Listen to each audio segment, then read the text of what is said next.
Hey y'all, it's Al and Kitty, and we're here in the Queer Garage Gym, coming to you with some intrinsic foot strengthening exercises.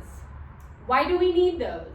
Our feet are very important to our pelvic floor health, our general ability to sense where we are in space, right? Our feet offer so much sensory input from the ground about where we are and how we're garnering force to exert on an object or moving our body through space, right?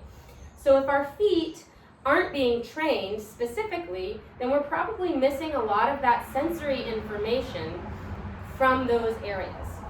So we're gonna start today with some toe lifts, some things to strengthen your arch, and give you some more space between your toes. All right, so we're gonna start with our feet hip distance apart.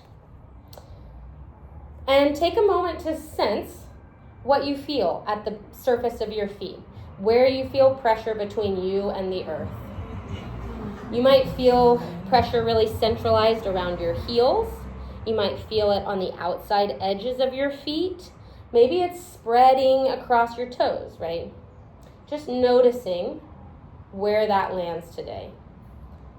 And then shifting your pelvis forward and back, feeling how that changes where the pressure lands in your feet. Then we'll find some place that's kind of in the middle of those two extremes.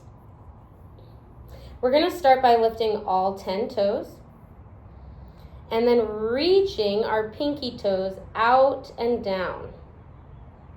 We'll lift them back. Pinky toes reach out and down. Stay here for a moment and feel how wide the tripod of your feet are. We'll come back up.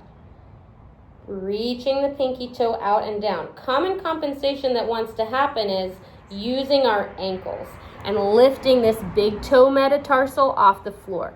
We want to be very mindful not to do that. Keep this big toe planted, this big toe metatarsal planted, so that we can get lift through your inner arch here. We're going to do 2 more of these. So lifting all 10 toes, pinky toes reach out and down, and then lift back up. 1 more. And back up. Now we're going to reach the pinky toes out and down, and then the big toes out and down. Now we feel like we're palming the floor as if it were a basketball, right? That's kind of what we're going for here. We're going to lift the big toe and the pinky toe back up. You can either do pinky toe and then big toe, or you can try to do both at the same time. Keeping those middle 3 toes lifted as high as you can. We're going to do this 1 more time. Pinky toe and big toe, and relax. Whoo-wee! I'm feeling heat here in my inner arches. I don't know about you. And you also may be finding some warmth and activation here on the tops of your feet. That is great news. All right, you can shake it out a little bit if you need to. That might have been some new stuff. We're gonna lift all 10 toes, and now we're just gonna place the big toes down and back up. Same thing as with the pinky toes. We're going to try to reach those big toes away from the other guys as we place them down. You might find that that's really hard, and that's okay. This is something that's going to take daily repetition over time, but you will see improvements if you do this consistently. Great.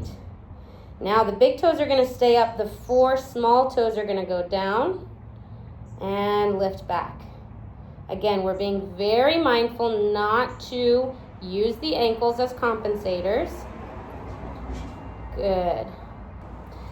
And now we're going to keep our big toes firmly connected to the floor as we lift all 4 of these little toes. And back down.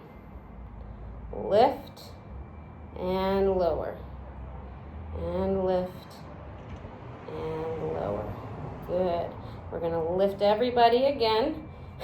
I just had a moment where I lifted and I went, whoa, right? So keeping our metatarsals, the ball of our feet, firmly grounded. Check in with your pelvis. Maybe you started hinging at the hips. Get your pelvis over your feet. And we're going to place those little toes down as we keep the big toes up and lift. 4 small toes reaching for the floor, planting firmly, and down. And again, and down. Good. So that was about 3 repetitions of each kind of toe lift or lower today. When you're in your daily practice, 5 to 10 per exercise is a great place to work.